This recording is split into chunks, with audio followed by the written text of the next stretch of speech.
On today's show, the Nets are 0-7 to start the season, and yet the rookies remain glued to the bench. Why is Jordi Fernandez holding them out, and how long can he continue to do so? I'll answer that right now.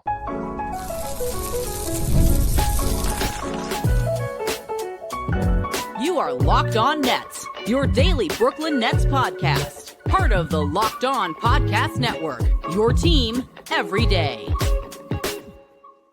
Welcome in to the Locked On Nets podcast right here on the Locked On Podcast Network. It's your team, the Brooklyn Nets, every single day. I'm Erik Slater, Brooklyn Nets beat reporter for ClutchPoints.com.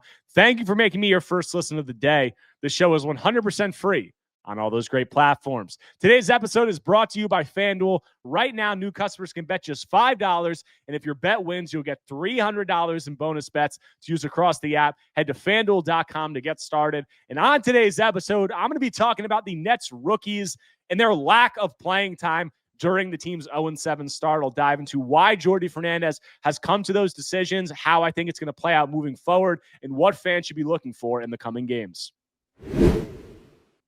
And joining the pod now, we got Lucas Kaplan of Nets Daily. And Lucas, the Nets are 0-7 for the first time in 10 years. This is their worst start in a decade. And I think entering the season, people obviously, there was an understanding that it was going to be ugly. Did people think it was going to be this ugly?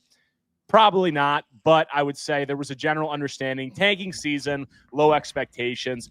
But from a lot of fans I've talked to, from the response I've seen from fans on social media, on comments to articles, on comments on these videos, it seemed like there was that understanding, and it was going to be tough.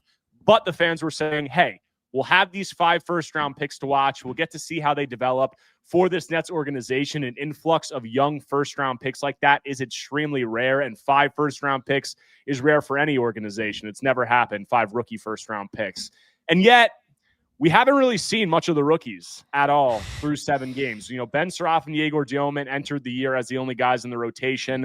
Ben has since been removed. Drake Powell has been injured. Danny Wolf has been injured. Even, Danny was available yesterday but didn't get to play. Nolan Traore, very sparing minutes. And I'm getting a lot of questions from people. Why aren't the rookies playing? What is Jordi doing? So those are the questions we're going to answer. Why do we think the rookies aren't playing?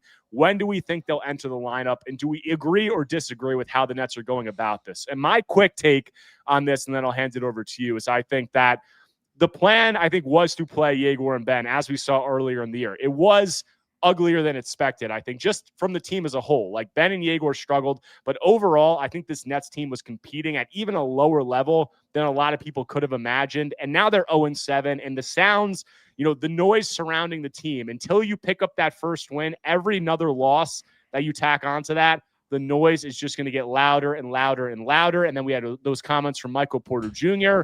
about the subpar point guard play, about something needing to change. And right after that, Jordi Fernandez puts Tyrese Martin in the rotation. He pulls out Ben Surratt.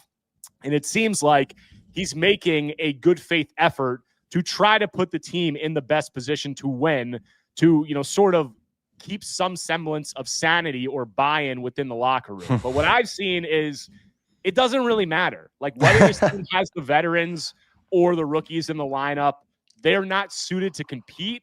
Maybe they'll compete a little bit better with the veterans, but like, we've seen it. These games that the vets are in the lineup, these last 2, they're still getting blown out. The defense is still a disaster. Like, we have Tyrese Martin starting at point guard, who's shooting 35% from the field and 31% from 3. So I don't really think it matters all that much in terms of their ability to compete, but I do think that Jordi does have to try to keep some sense of buy-in and get guys to compete and, act like he's giving a good faith effort. So I think for an extended period here, we're probably going to see the rookies not playing in the lineup that much. But I think it will happen as the year progresses. We'll talk about when later, but what is your take on why we haven't seen the rookies, and how have you felt about these decisions early on? Probably because they stink. No, I'm kidding. No, I'm kidding. I'm not kidding in the sense that they're not good NBA players yet. But the thing is, it doesn't even really stand up to scrutiny when you watch how the starters and veterans have played. I think that if we just go quickly down the line, I think Yegor was really dealing with the plantar fascia stuff, and he didn't play the first back-to-back. He played this back-to-back, both ends of it, but only 15 minutes in the first game. I understand being cautious about that. And, with Yegor, he really did miss all of training camp and the preseason until the last week, which was a couple scrimmages and the Raptors game. Like, he is behind the 8 ball a little bit there, and he'll catch up, but, that's a real reason. Drake, his left knee and then his right ankle, like, that's taken a big bite out of his momentum. Danny really did sprain his right ankle. And then the two guys that didn't really have any pressing injury concerns, one looks completely just overmatched right now, not quite ready. I mean, I'm a believer in reps, and I think Nolan Traore will get them this year, but he is like probably the least functional ball handler of the group. And then, Ben started 5 games, and maybe it was just to see what they had, but I think the going from starting to out of the rotation is a bit of an extreme look. Ben is the one that I think, struggling to get a handle on, because on one hand, he was really not good for the first 5 games, but also then, didn't you kind of know that would be the case? Like, why did you start him then? Does that make sense? Yeah, well, I think part of that was Yegor's injury and him starting out the year, and I think that's why he started. But I agree with you. Like, I don't think Ben has been good. Like, I think he's shown some flashes, but he hasn't been good. And on either end of the floor, really. But neither has anybody else really on this team. And to me, going from starting to out of the rotation is a little extreme for me. And I've said it, it would be one thing if they had this decent veteran point guard, veteran ball handler who is not getting reps at the expense of a guy like Ben. But we're talking about Tyrese Martin, who isn't even a point guard. And I like Tyrese, but he's not exactly lighting the world on fire or giving them much more ability to compete. I know, but Ben is what is he true shooting right now? It's He's true in the shooting 20s. 30 in the 20s or 30s. 20s or 30s, yeah. And the Rockets and Hawks games were, horrific defensively, but it feels odd, at least to say the least, that even though he's been so bad on defense, I do find there to be intent, and he's just getting overwhelmed by the speed of the game and the athleticism. Whereas you look at so many other players, and it's not the speed of the game or really even the athleticism, but just the intent. They're not trying. And I know, you look at a guy like Cam Thomas or MPJ or Terrence Mann on some possessions, and they don't play the same position as Ben, but at some point that has to go out the window, and you just have to throw out 5 guys who are going to play hard. And yeah, I would say that. Sorry to cut you off, but I'd say that yeah.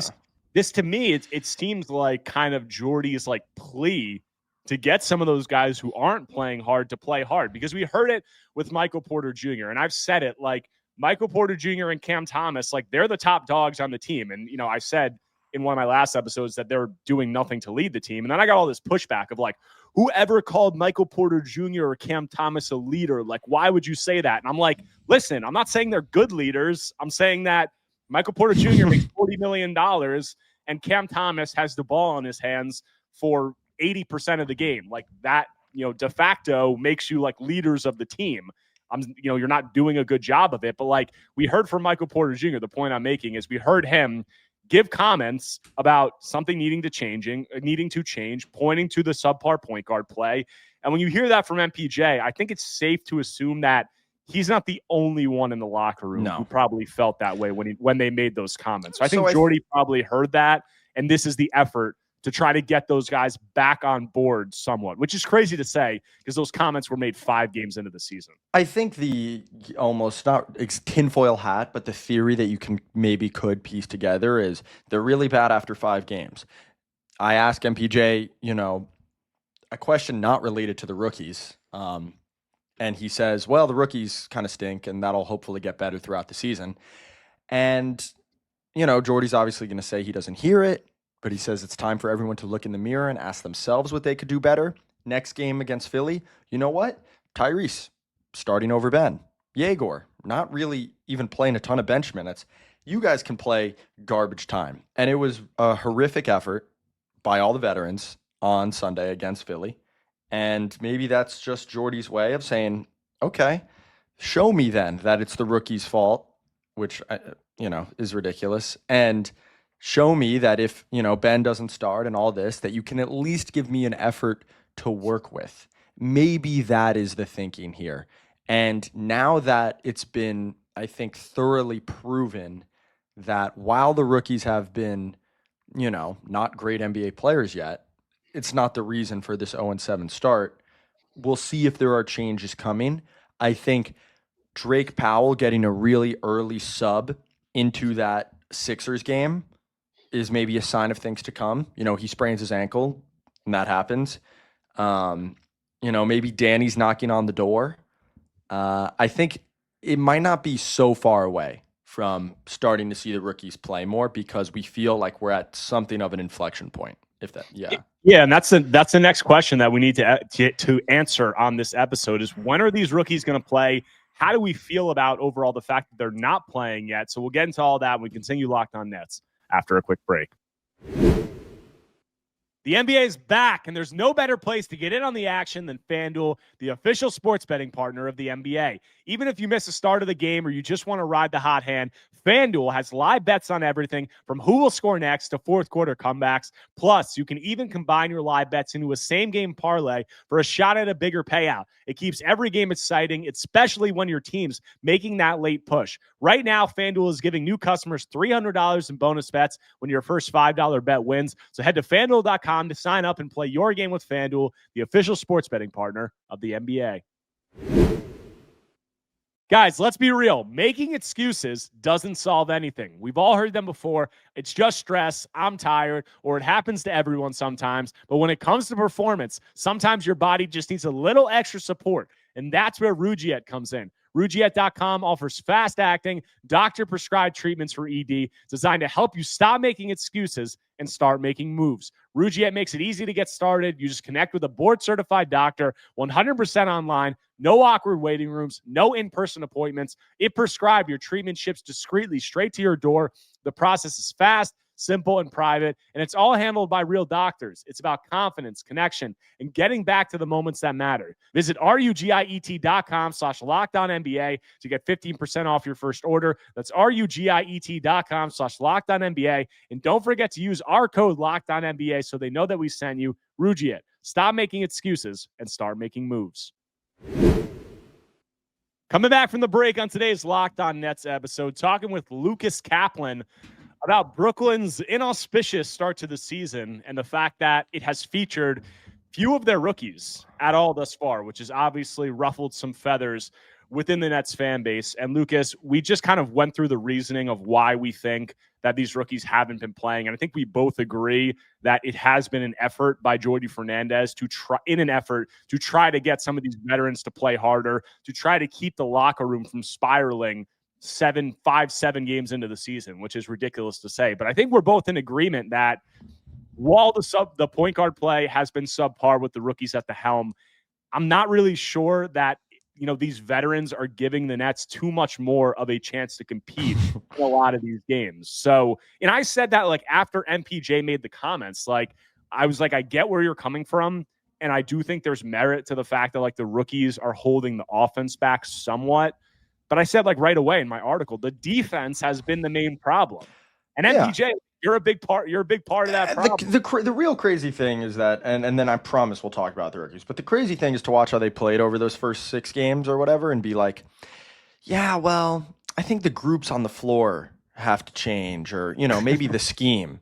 Dude, what? I mean, that it was really the stunning part to me, and the part that raised my eyebrows a little bit. But Danny Wolf, right? A couple of the guys taking it more seriously as of late, where you can't really pan them, are Nick and Day'Ron. And Noah Clowney had his best showing of the season, kind of a low bar, against the Wolves. And so now that's 3 front court players that you're not just going to remove from the rotation, as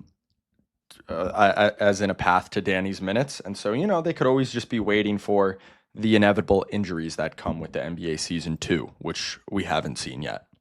Yeah, and we'll get into it in a second, you know, how when we think these guys are going to enter the rotation, how we think that will play out, what role the G League plays in it. But quickly before we get to that, just how have you felt about the overall strategy and the limited minutes that some of these guys have played early this season? Have you taken issue with it, or are you kind of in the camp of, look, it's early, there's an 82 game season, they're going to have plenty of time to get NBA minutes down the line? I get it. Like, you know, this team stinks and they drafted 5 first-round rookies and in a controversial move, and it's all we talked about and everybody wants to see it and we haven't seen it. And, you know, I'm sitting there a little bit frustrated covering the games, wishing we would see it. But it is 7 games out of an 82 game season. And so I'm willing to not go too crazy yet. Because it can change so quickly. So that's where I'm at. It's a little frustrating personally, and like for Nets fans, many of them would probably agree, but I'm not willing to make a statement on how I feel about their overall development strategy so far. Although I will say, you know, you don't have an infinite amount of time. You need as many reps as you can get. And I would agree with you there. I think I've been frustrated watching the games because it's just like they drafted these 5 rookie first-round picks, 3 of which are point guards, and there's just way too many possessions where I'm watching like Terrence Mann and Jalen Wilson dribbling the ball with the shot clock running down. And I'm just like, can we get the ball to one of the rookie first-round picks and just like let them start to stack some reps on top of each other? And we saw that in the third quarter with Yegor Dioman when Cam Thomas was off the floor against Minnesota. Like, he was on the floor. They gave him the ball. Cam Thomas was off. He got to like spam a few pick and roll reps.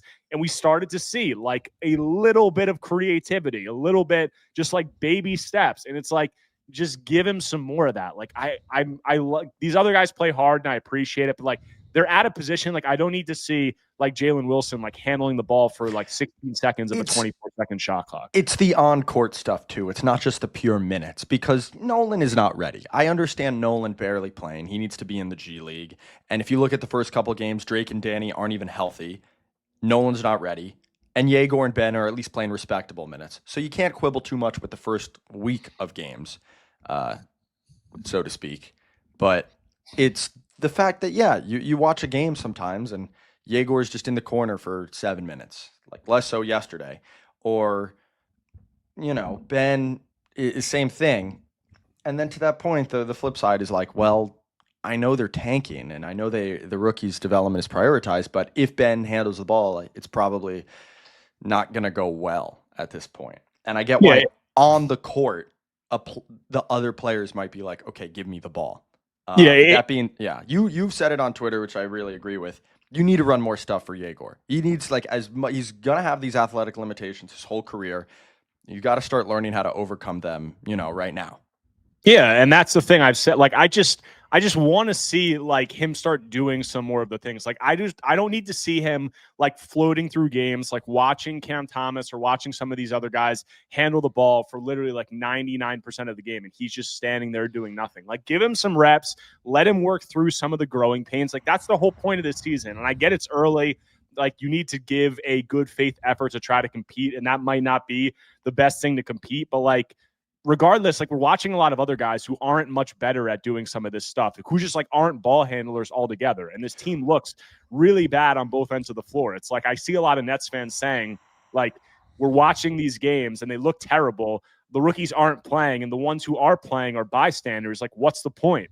And it's a fair question. Like, you know, there's a lot of these guys, like there's developmental guys outside of the rookies that you need to look out for, but like at the end of the day, this season is about the rookies and draft position. So I would like to see them do some more of that stuff. The caveat I would add, and I would say I'm not going crazy either about this. Like we're 7 games into the season. I think it's going to change.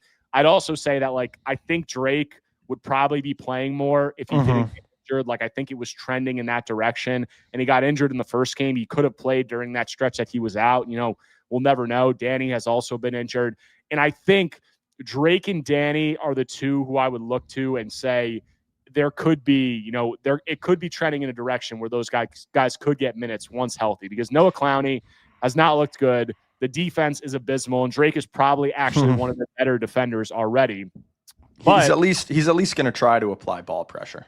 Yeah, like he'll give effort out there, and he'll actually have some force. Like, oh my, you made this criticism already on one of our prior pods, but I was rewatching the game tape against Minnesota, and it's just the contrast in athleticism and force between that Timberwolves roster compared to the Nets. Like, the Nets are just so unathletic defensively, where I'm like watching this, and sure, they're not optimizing their personnel with the scheme they're running and all those things, but I'm just watching it and I'm saying, like, these guys just aren't good defenders. Like, there's just not much that Jordi Fernandez can do. I mean, I think he could run a different scheme that he ultimately doesn't want to, that might suit these players better, but there's just limitations there. And I think that's a reason that a guy like Drake could get on the court sooner rather than later, but he re-sprained his ankle. He might be out a few weeks now. Like, we're going to have to get clarity on that timeline. But the Nets did today send Nolan Traore, Danny Wolf, and Ben Sarath down to the G League. And the G League tip-off tournament, the first game of the season, starts on Friday. So I do think that could be a signal that those guys are going to spend some time with the Long Island team. What's your opinion on that? Do you feel like those guys are going to be with Long Island for a little bit of an extended stretch once their season gets underway? Yeah, I mean, unless there's injuries, they have to be playing 25, 30 minutes a night in Long Island if the alternative is 5, 10 garbage time minutes, no minutes in Brooklyn. That's just the better development path for them when they will be the focus of the coaching staff. And we made this point on Nets Daily. Scott Mitchell, he covers Long Island for us on the site. Their roster is a relatively veteran roster down in Long Island this year outside of the 5 draft picks. It seems like an environment of pros that are going to guide these higher usage ball handlers. I know Drake isn't quite that, but he'll certainly get some on-ball reps. So Long Island has to be a part of their development. I mean, it's no coincidence that Noah Clowney's best stretch of NBA basketball this year in his career came after a very successful, very experimental season with Long Island. He had a very good rookie year, including that stint. Nick did too when he was down there. Cam Thomas, Day'Ron Sharpe. We've made this point many times. That if they're playing there, I won't feel as like chagrined watching them not play in Brooklyn. And I wanted to go back to one thing very quickly about Yegor. I get that they might view him differently than the role he played in college, where he was a primary ball handler. He might be a more connective wing, 2-guard type of guy in the NBA. But the fact of the matter is, you drafted a 26% usage primary ball handler who had it in his hands all the time at BYU. Whether or not you plan to use him that way at the NBA level long term, he still has to do some of the stuff he did in college. Like, you at least have to see it, right? You can't make these assumptions without letting him have the ball, which is why him rocking like a 12% usage rate is the annoying part. I don't think he'll be part of the Long Island crew, but in his own way, that's the developmental thing I would like to see change. What is that usage rate when Cam Thomas is off the floor for Yegor? 18. It's 18. 18. There's a big jump there. I'm not saying that like he shouldn't play with Cam Thomas at all, because I think Cam Thomas could be a valuable like outlet for him at times. But when Yegor and Cam Thomas are on the court together, it's a lot of Yegor watching Cam Thomas dribble out a lot of the shot clock and get stuff up. It's still really early to look at those sort of on-off stats, to be fair. I agree completely. But I would not be opposed to them staggering their minutes somewhat, as Jordi did during that Timberwolves game, which is when we saw Yegor have his most, expansive repertoire of offensive things that he was doing during the game, was when Cam Thomas was on the bench. So I could see them. He should put him out there with like Nick and Day'Ron and Noah and like you or me, and just force him to ball handling by like subjugation, just like no other ball handlers on the court. That's pretty funny. Yeah. But yeah, I mean, end of the day, I think we all just want to see Yegor do some more stuff. And he had a few reps, like yesterday.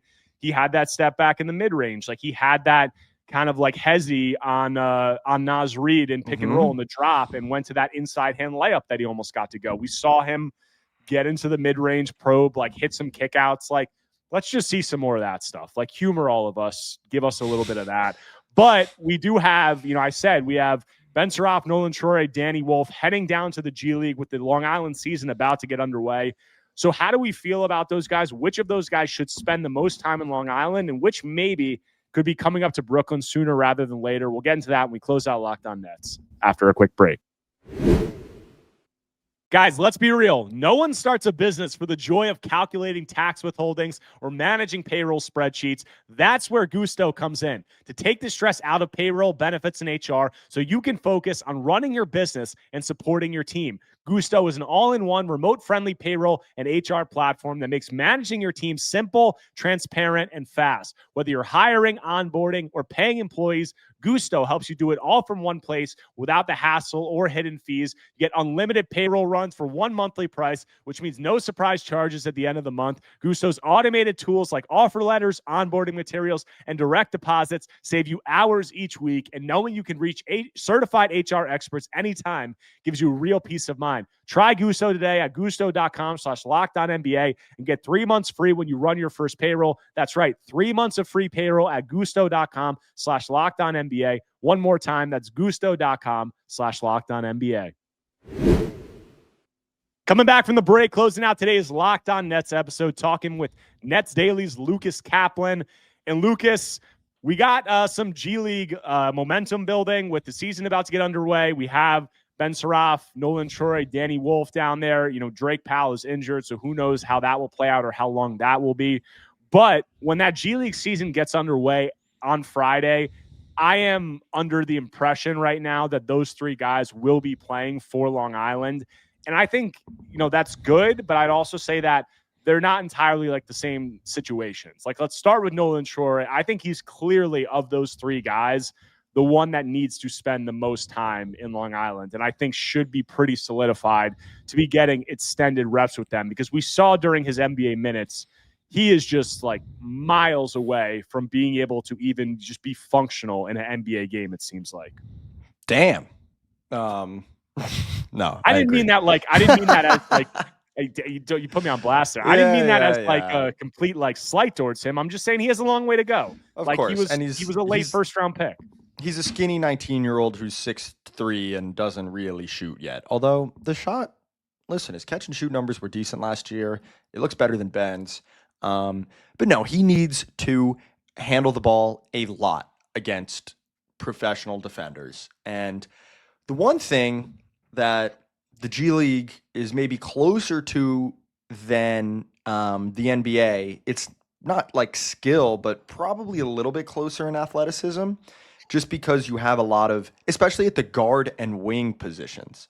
Like, big men in the G League are typically a little bit less athletic because the value of a guy that can touch the top of the square and block shots and rim roll gets you in the NBA. But guards and wings need to have so many skills, dribble, pass, shoot now, that their athleticism isn't always so much worse in the G. And that's a long way of saying Nolan needs to have rep after rep of trying to handle the ball and drive the lane and play off 2 feet against those types of defenders just for probably a year in the G League and in some NBA minutes. So I think Nolan is the one that there's never been a question to me about him spending time there and that being good for his development and should be encouraged. And then, I mean, I'd say you probably agree with that. The other two, right, are right now are Danny and Ben. Yeah, the other two are Danny and Ben, and I think those two, there's much more of a conversation. One, because we've seen Ben play NBA minutes. They have not looked good, but he's like the most polished ball handler out of these rookie point guards that the Nets took. His handle's good. And then Danny Wolf is 21 years old, so he's like much older than these other rookies who are all 19 years old that the Nets drafted. So let's focus on those two, and let's start with Danny, because I thought that yesterday might be the day, might be the game that we saw Danny get his first like real minutes, because Michael Porter Jr. was out with personal reasons. Noah Clowney got to start at power forward, and Noah Clowney has struggled in a big way. So it was like, okay, Jordi has gone 10 deep the whole season thus far. There's a rotation spot open at power forward, which we know Danny can play. And yet Danny does not play. Jordi goes 9 deep, and he only gets his NBA debut in garbage time minutes of a blowout. But I feel like Danny, they probably want to play him in the G League, as we've talked about, to give him, a sample size and collect some data. Is he a power forward? Is he a center? How do we play him? But I just feel like we saw in the preseason, I know it's preseason, but he might be one of the guys that is best suited to kind of be comfortable in an NBA offense right now of the Nets rookies. And with the way that Noah Clowney's playing, I'm not sure how long you can justify just not giving Danny like any NBA reps, especially given the fact that he's 21 years old. I mean, he's older than Noah Clowney right now. So with Noah, they really used Long Island to determine what he could do positionally. Like they played him at the 5 pretty much exclusively, and they ultimately realized that while he had some short roll vision, he just wasn't the rim finisher that you need from the center position, and that he was probably ultimately going to be a little bit too scrawny to survive as, like, again, the primary big guy, the only big guy on a court on defense. And so I think you can make the argument that by just playing Danny a ton and by playing him against a ton of different G League teams, some that play a lot of high pick and roll, some that have a more motion offense, some that maybe have a post-up guy, you can learn all these things about him. Like if he's going to play the 4 or the 5, and we know there's been questions with that. If he's better on the short roll or pick and pop or delay actions, like hitting back cutters, all that stuff. But it has to be sped up. Like it can't be the whole year probably. It has to be the showcase. And then by New Year's, you have to take what you've learned and then apply it to an NBA court. So I don't mind it right now, but the leash is a lot shorter because, as you mentioned, he's 21. That's kind of my feeling on it. Yeah, like Noah was doing that stuff at 19 years old, and he was like this scrawny guy who was tweener size. You look at Danny's 21. He's a big body. Like he's physically, like, maybe not in terms of athleticism, but like size-wise has NBA size and has all of these other skills that Noah just hasn't had yet. And I really just want to see him play with the Nets because I do think that he's going to be probably the most fun rookie that they have in terms of what he can do this season. Like we might have thought that about Yegor, but like Yegor, obviously the ball handling limitations, some of those things, it just limits what he can do right now. Danny, it might look ugly, but he does have these skills where I think we'll see some fun highlights. We'll see exciting ways that they can use him, especially within this Jordi Fernandez offense that runs all these split actions. DHO tries to use those big men as a hub. So I'm excited to see how that looks. And I'm also interested to see if Noah continues to struggle, how long until Danny might be knocking on the door there. Because like Noah played his first decent game yesterday and he was 5 of 13 from the field and 4 of 12 from 3 or 4 of 11 from 3. And like, it was like the best game, pretty low bar. Like it just hasn't been a great start for Noah. And I think when you look at what Noah can do offensively and what Danny can do offensively, we're just like, we're in different universes. Yeah. But as someone who doesn't really is shorting a lot of my Noah stock, he really has not played like many NBA minutes. He's just gone through a major physical transformation. Like you do have to, in the same way that you have to give these rookies these reps, he does need a chance to play through a lot of this stuff. And so I don't think it can be a Noah or Danny thing right now. I just think there is a bit of a logjam, and this is what the story of their season is so far to me. It's like, how do you thin this rotation out? Like a lot of the guys you could trade are not really that tradable. This is a whole nother conversation, but my point being, I don't really love where Noah's at right now, but it would be foolish to cut his minutes in any real way. Like this is setting up to be his first full year of NBA hoops. Last year, he got injured like 4 times. Year before that, he didn't really play. And, it needs to be next to Danny if that's how it's going to be. And you need to find a way to make that happen because as much as Day'Ron, has gotten better, for example, over the last couple of years, he's kind of a known commodity. So I don't know if Danny is going to be the battle, but it is, there's just a lot of guys, man. Yeah, I think that's fair to say. And, Noah obviously battled the injuries last season. So this was hopefully his first full healthy season. And you're right. You do need to give him time to develop and kind of show what he, is going to be. And that's picked up his option, but they're going to face a decision on him soon. But closing it out, Saraf is the other guy who's going to be in the G League. And I think that he will probably, I think, rejoin Brooklyn at some point sooner rather than later. Like, I think he'll get G League reps, but ultimately, like, he's a guy between him and Yegor. Like, Yegor can shoot, sure, and they have like different skill sets, but Ben looks much more comfortable handling the ball. So I get Yegor's your number 8 pick. He can do some of these things that Ben can't, but Ben can also do a lot of things that Yegor can't. So it's kind of weird to have one of them playing like 20 minutes a night and the other one just relegated to the G League. I think as the year progresses, we'll probably see this Tyrese Martin point guard experiment start to slow and then Ben re-enter the rotation at some point. My question for Ben is, like, what's he going to get better at this season? Is it just like knowing where to be on defense and adjusting to the speed of the game? Because right now his issues are really like the shooting and the just speed, athleticism of the game, especially on defense. Like, what is going to improve for him to where he is more playable in a couple months? I mean, maybe like, that's really harsh. Guys just get better. I get you. Like, what does the G League serve in terms of purpose? Like, what are the areas that he's going to improve that much to like get back up with this Nets team? Like, it's a fair question, and we got to close this out. But yeah, I mean, it'll be interesting to see how it works out with Ben. It'll also be really interesting to see the question you posed: how did the Nets thin this rotation that might not be all that thinnable without making some decisions that are going to anger some veterans? So we could probably do a whole nother episode on that, and I think we will. But Lucas, appreciate you taking the time as always. The Nets are playing tomorrow in Indiana, and we're going to have you back on the show after that game. So appreciate you, and looking forward to talking more Nets ball with you. That does it for today's episode of Locked On Nets. Hope you guys enjoyed the talk with Lucas about Brooklyn's rookies and how we envision that situation playing out. If you guys do not already, make sure to subscribe to Locked On Nets on YouTube and wherever you get your podcasts, whether Apple Podcasts or Spotify. If you enjoy my content, take 1 second right now, smash that like button, leave a comment, leave a 5-star review. Anything you can do to engage is much appreciated. We got a Nets game against the Pacers coming up, and then they're coming back home to play the Knicks on Sunday. So I'll have coverage of all that and more when I'm back tomorrow talking more Brooklyn Nets basketball.